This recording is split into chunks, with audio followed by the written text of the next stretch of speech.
If you've glanced at your lock screen or turned on a TV at all today, Saturday, February 28, 2026, you are probably navigating an absolute flood of alerts. Yeah, flood is the right word. It's relentless. It really is. I mean, the notifications coming out of the Middle East right now, every single headline seems to just escalate the severity of the last one. Right.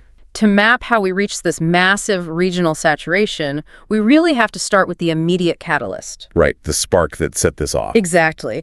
The entire sequence of events dominating today's headlines was triggered by a preemptive military strike launched by the United States and Israel on Iran. And this wasn't some remote border skirmish. No, not at all. The localized reports we are reviewing indicate this initial action was definitely not restricted to isolated outposts. Detonations were reported right in Tehran. Right in the capital. Right in the capital.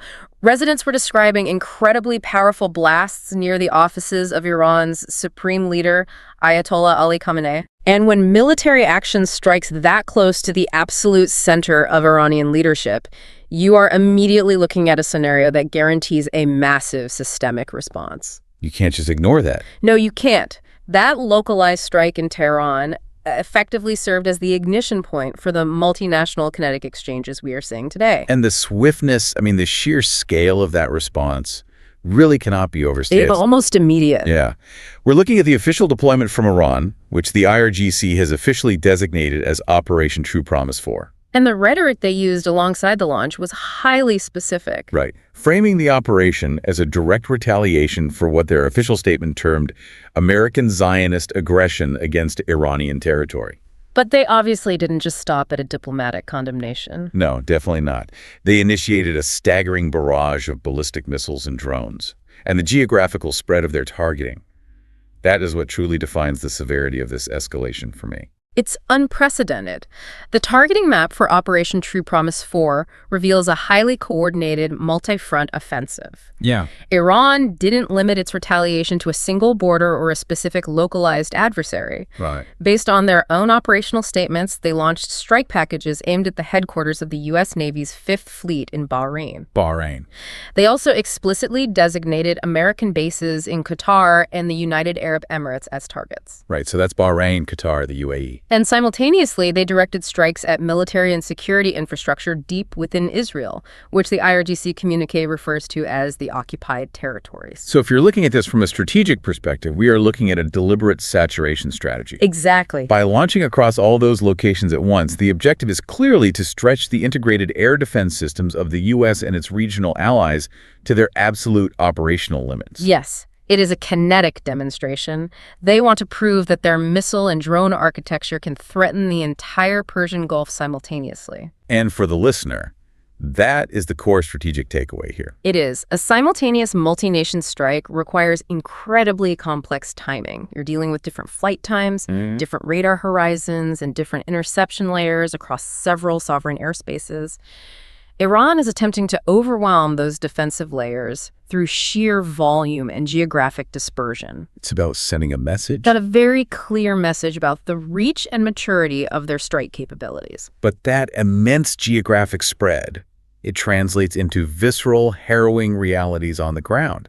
We aren't just talking about lines intersecting on a radar screen here. No, these are real cities. Exactly. These interceptions are happening directly above some of the most densely populated, highly connected metropolitan hubs on the planet. The localized reporting is detailing explosions echoing across the skyline in Riyadh in Saudi Arabia. Across Dubai. And right over Abu Dhabi in the UAE. The sensory details emerging from those cities, they really illustrate the sheer concussive force of these weapons, even when they're successfully intercepted midair. And the interceptions themselves are incredibly violent events. Yeah, we have a specific account from a witness in Abu Dhabi, this is reported by Reuters, who described hearing 5 massive booms in rapid succession. 5 in a row. Yeah, and the shock waves from those blasts were so intense that the windows of a house near the Abu Dhabi Corniche were physically vibrating. It's terrifying. For you listening, imagine sitting in your living room in a modern high-rise and the glass is shaking violently just from the atmospheric pressure of ballistic missiles being destroyed in the sky above your neighborhood. And we really must acknowledge the immediate human cost of this massive aerial exchange. The high-level geopolitics and all these interception metrics, they can ultimately obscure the reality that these munitions are falling on populated areas. Yeah, the debris has to go somewhere. Exactly.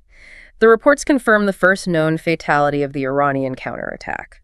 One person was killed in Abu Dhabi after being struck by shrapnel from an Iranian missile. Because when massive interceptors and ballistic missiles collide at high altitudes, the resulting debris field is lethal and entirely unpredictable as it falls back to Earth. And the cascading logistical and psychological effects on the civilian population are just as disruptive. Absolutely. The sources highlight this experience of Shailja, a 50-year-old Indian resident and mother of 2 daughters, currently living in Doha, Qatar. Her account is really striking. It is. She described hearing the sounds of explosions, noting they seemed distant, which is likely the acoustic signature of mid-air interceptions occurring miles away. Right. She detailed how her family's taking immediate precautions, staying indoors, and she expressed this desperate hope to travel back to India as soon as the airspace reopens. Which highlights the immediate paralysis of global infrastructure that accompanies this kind of military escalation. We are talking about the complete closure of UAE airspace. Which is huge. It's massive. Cities like Dubai and Doha are foundational transit capitals for the global economy. When airspace shuts down to accommodate military interception protocols, you have tens of thousands of civilians trapped, commercial fleets grounded, and international logistics instantly frozen. Just everything stops. Everything. Furthermore, the security apparatus has to pivot immediately to crisis management. The U.S. Embassy in the UAE pushed urgent shelter-in-place orders via X. Broadcasting emergency helplines and email addresses to U.S. citizens in Dubai, instructing them to find secure locations immediately. Right. And, the reliance on real-time social platforms to broadcast shelter-in-place protocols during a kinetic event really underscores the speed at which this timeline is moving. It's happening in minutes, not hours. But to understand why the skies over Abu Dhabi specifically were so violently active, we have to look at the primary strategic target the RGC was aiming for in that sector. The Al Dhafra Air Base. Yes, Al Dhafra. Can you explain why this specific base is so important? Because from an operational standpoint, it seems like the central nervous system for U.S. air power in the region. It absolutely is. Al Dhafra houses the U.S. Air Force's 380th Expeditionary Wing. Okay. And the 380th is not a peripheral asset. It is the core hub for high-altitude reconnaissance and the critical aerial refueling operations that allow Allied jets to loiter and operate across the entire Persian Gulf. So it's basically the gas station and the eyes in the sky. Precisely. If an adversary intends to blind U.S. situational awareness or severely limit the operational range of combat aircraft, crippling the infrastructure at Al Dhafra is the prerequisite. You have to take it out first. You have to. Because of its immense strategic value, it is surrounded by one of the most sophisticated and dense air defense umbrellas on the planet. And the focal point of that defensive umbrella over Al Dhafra is the TAAD system, right? Yeah. Terminal High Altitude Area Defense. Yes, that. We saw dramatic imagery circulating of those massive mid-air flashes over Abu Dhabi, where the reports confirmed 2 incoming ballistic missiles were neutralized. And that's the direct result of how ALD operates. Right. The UAE Ministry of Defense released a statement confirming their air defense networks responded with high efficiency in neutralizing the incoming threats. Kuwait also reported successfully engaging incoming strikes. Right. But the UAE didn't just rely on military interceptions. They paired that defense with highly calibrated diplomatic language. Abu Dhabi officially slammed the attacks as a blatant attack and a dangerous escalation, while explicitly stating that the UAE reserves its full right to respond. Analyzing that specific diplomatic phrasing is crucial right now. Why that phrase specifically? Reserves its full right to respond is a geopolitical placeholder. It signals to the international community, and specifically to Tehran, that while the immediate wave of incoming munitions has been addressed, the UAE does not consider the ledger closed. It keeps all options, both severe diplomatic isolation and potential kinetic retaliation, firmly on the table. It's a stark indicator that the timeline of this conflict is still actively unfolding, and the reverberations of Operation True Promise 4 will dictate regional policy for the foreseeable future. Navigating those real-world kinetic events and diplomatic maneuvers is complex enough, but it is happening concurrently with a massive information war. Oh, absolutely. The information space is a mess. The digital fog of war surrounding this escalation is incredibly dense. As we parse through these intelligence sources, we are seeing real-time examples of how rapidly unverified information is weaponized to manufacture panic. It happens instantly. It does. The most alarming claim to surface amidst the chaos was this widely circulated report that Iran had successfully struck the U.S. Navy's nuclear-powered aircraft carrier, the USS Abraham Lincoln, Yes. alongside claims of secondary explosions in Amman, Jordan. The anatomy of that specific rumor is a masterclass in modern disinformation. Break it down, because I saw it everywhere. Right, because a claim of that magnitude, a successful strike on an American nuclear carrier, would fundamentally alter global security dynamics and instantaneously crash global markets. It would be huge. But when you trace the origin of this massive assertion, you find it did not come from satellite telemetry, naval command, or on-the-ground journalists. Where did it come from? It originated entirely from a single channel on the Telegram messaging app called Military Observer. Just one Telegram channel. Just one. And from there, the laundering process was incredibly rapid. That single, unverified Telegram post was picked up and published by exactly one Armenian news site. And then suddenly, that isolated blog post is aggregating across social feeds, and half the internet is operating under the assumption that a U.S. nuclear carrier has sustained a direct hit. Because the power of the information vacuum during a crisis is that people demand immediate answers before verified facts can be established. Right, they want to know what's happening right now. Exactly. What is critically missing from the USS Abraham Lincoln claim is any shred of corroboration.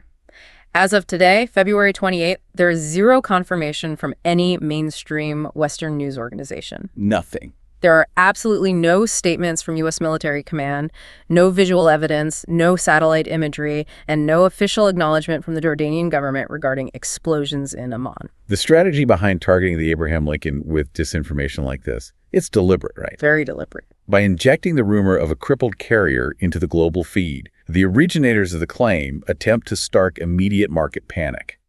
They force the U.S. military into a defensive posture where they have to publicly deny the strike. And it creates an illusion of regional vulnerability. Right. For you listening, understanding how this digital ecosystem operates is essential. We have heavily corroborated kinetic realities. Like the TAA system destroying ballistic missiles over Abu Dhabi. Exactly, which is confirmed by military statements, massive visual evidence, and thousands of localized eyewitnesses. And then you have highly engineered rumors resting entirely on a single app message.